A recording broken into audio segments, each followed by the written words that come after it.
Trump a lancé un avertissement sévère aux dirigeants qui tentent de tester les États-Unis sur plusieurs fronts en même temps. Ce jeudi 21 mai 2026, alors que la Chine, l'Iran, Cuba et la Russie tentent de transformer le chantage en force contre les États-Unis, Xi Jinping tente d'utiliser Boeing, les puces électroniques et Taïwan comme monnaie d'échange. Le régime iranien menace de répéter des attaques asymétriques avec des drones et des groupes alliés. Cuba réagit dans la panique à l'étau qui se resserre autour de Raúl Castro, parlant de résistance, tandis que la Havane tente de se faire passer pour une victime après des décennies à étouffer son propre peuple. Donald Trump voit tout cela comme faisant partie du même jeu. Des régimes dictatoriaux et des gouvernements habitués à provoquer les États-Unis sentent maintenant que l'heure de payer est venue. Et la question est, ces dirigeants sont-ils vraiment prêts à affronter Donald Trump ou font-ils simplement du bruit parce qu'ils savent que Washington a recommencé à faire payer le prix fort? Donald Trump ne fait-il que réagir aux provocations ou prépare-t-il une réponse plus forte contre la Chine, l'Iran, Cuba et la Russie? L'avertissement de Donald Trump va-t-il arrêter cette vague de menaces ou va-t-il révéler qui a vraiment le courage de payer le prix de l'affrontement? Je vais tout te raconter dans un instant, mais pour l'instant, tu vas vouloir t'abonner à la chaîne pour rester bien informé, des informations en temps réel, avec la meilleure qualité journalistique jamais vue, selon le standard de crédibilité Milson Alves. La réaction commence par la Chine.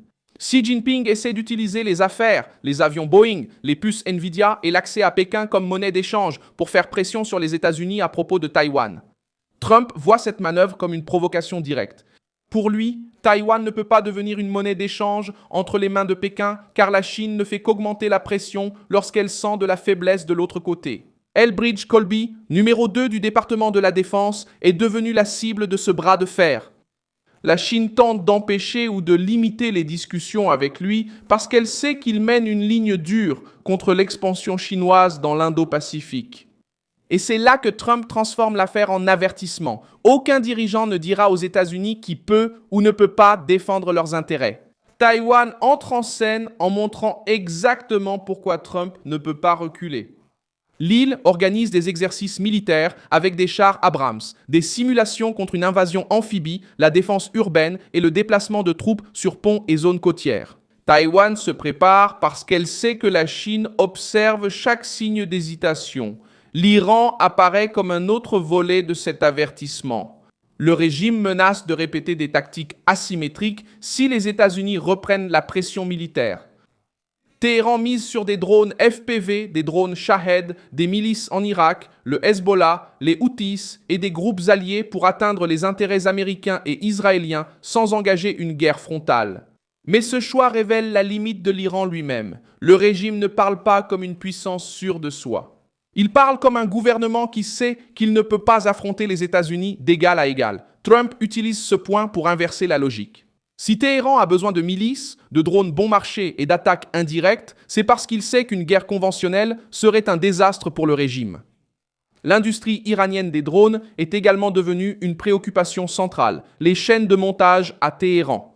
La coopération avec la Russie, l'utilisation de la mer Caspienne comme voie de liaison et les enseignements tirés de la guerre en Ukraine montrent que les ennemis des États-Unis connectent leurs technologies. La Russie, la Chine, l'Iran et la Corée du Nord forment un axe de pression contre Washington. Trump regarde cela et voit une chaîne de menaces, pas des cas isolés. Poutine a dû se rapprocher encore plus de Xi Jinping parce que la Russie a ressenti le poids de ce modèle. Pour Trump, la leçon est simple. Celui qui maîtrise les drones, le renseignement, la défense aérienne et la production rapide obtient un pouvoir de pression. C'est pourquoi son avertissement n'est pas seulement militaire, il est aussi industriel, technologique et stratégique. Cuba est devenu le point le plus sensible de l'hémisphère américain. Miguel Díaz-Canel accuse Washington de créer un prétexte pour envahir l'île après l'offensive contre Raúl Castro, l'ancien dirigeant cubain de 94 ans. La dictature cubaine tente de présenter sa propre réaction comme une défense nationale. Mais Trump voit un autre tableau, un régime ancien, isolé, appauvri et effrayé, parce qu'il a compris que le temps de l'impunité pourrait toucher à sa fin. L'accusation impliquant 300 drones à Cuba, prêts à frapper la Floride, a accru l'alerte à Washington. L'information a suscité un débat, notamment parce que les autorités locales ont déclaré ne pas avoir de confirmation directe concernant ce risque. Malgré cela, l'inquiétude politique a grandi. car Cuba se trouve à environ 90 miles des côtes américaines. Trump sait que toute menace venant de là ne peut pas être prise à la légère.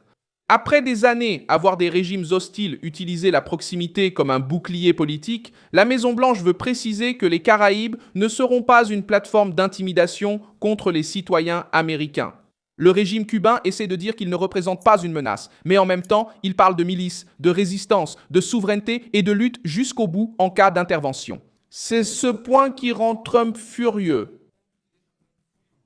La Havane se plaint de la pression américaine, mais maintient une structure de pouvoir qui survit grâce à la peur, à la répression et à la propagande. Le Venezuela entre en coulisses comme le modèle que Cuba craint. La méthode est connue, enquêter sur les dirigeants, exercer une pression financière, accroître l'isolement et réduire la marge de manœuvre.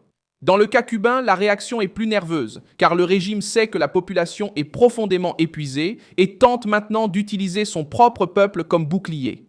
Le Canada est également apparu dans cette crise parce que Mark Carney a défendu l'idée d'un Canada plus stable, fiable et indépendant dans un monde incertain.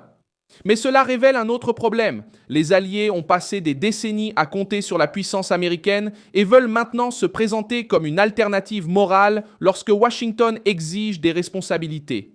Trump ne voit pas cela comme du courage, il y voit de l'opportunisme. Quand il s'agit de protection, beaucoup se tournent vers les États-Unis.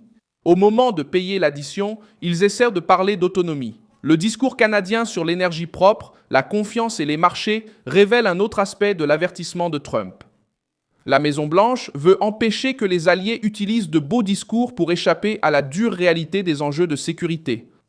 Le budget de la défense américain devient le symbole de cette différence.